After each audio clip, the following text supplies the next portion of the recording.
China's auto manufacturers and car buyers are concerned about the chances of the government imposing higher fuel taxes. Car buyers become more sensitive to car fuel requirements when prices are higher, which in turn affects the way the industry develops. This week, I interviewed Chen Rongxiang, Managing Director of Bearing Point China.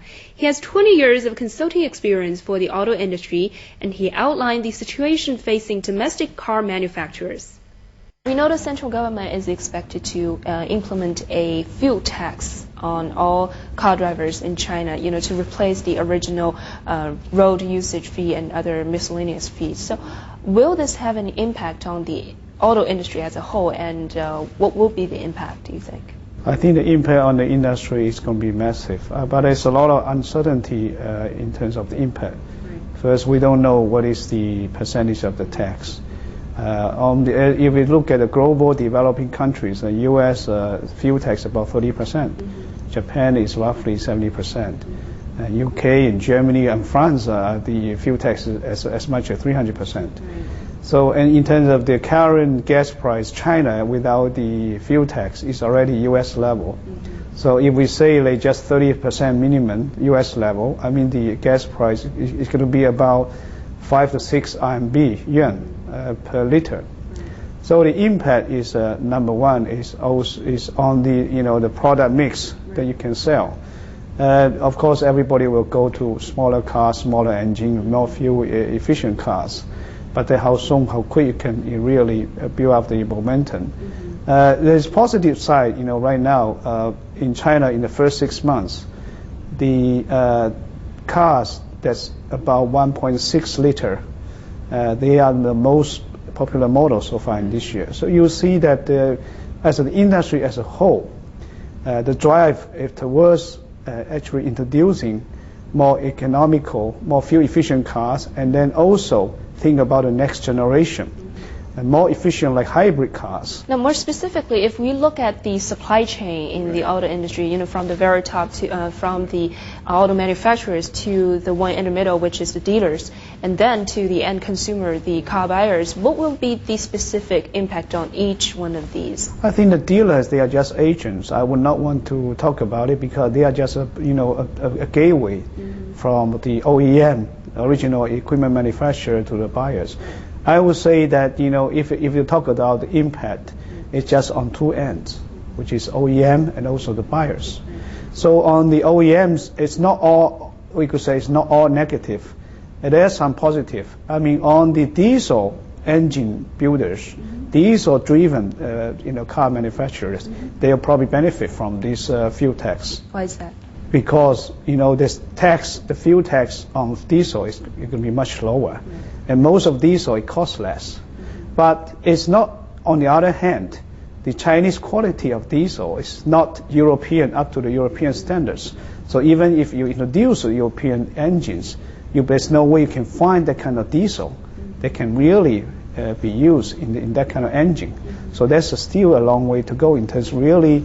Making the diesel-driven vehicle in China popular. Right. France right now it's almost like more than 60% cars running there are diesel-driven, and then almost more than 60% Europeans are driving compact cars. What about on the other manufacturers who are concentrated on still gas-driven cars? What would be the impact on them? I would say that in China, just take one OEM manufacturer of smaller scale example.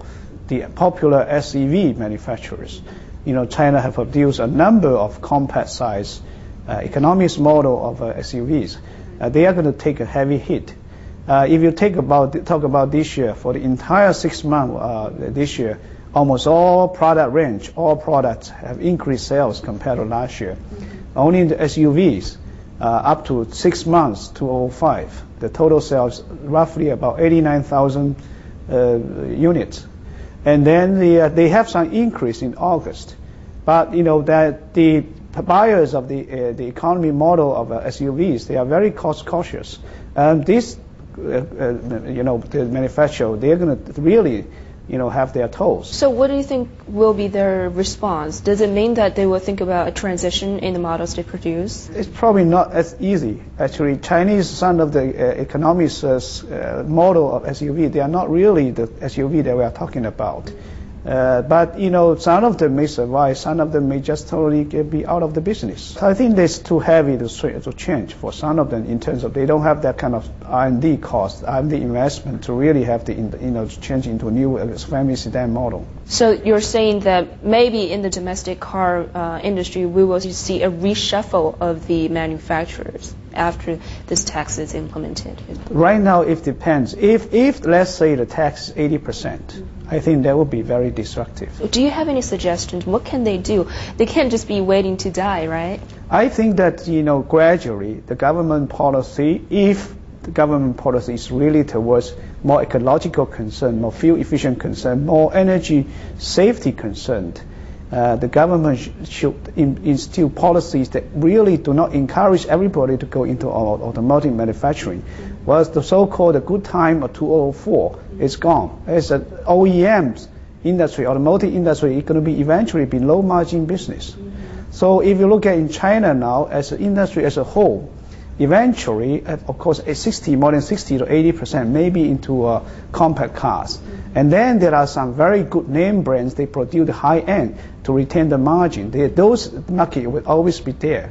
But then, the people who are startup, they may not have a chance to survive. So the automotive industry, in terms of merger, in terms of acquisitions, is going to happen very soon. Mr. Chen suggests that the government should set different fuel tax rates for cars with different engine sizes in order to encourage the use of compact cars.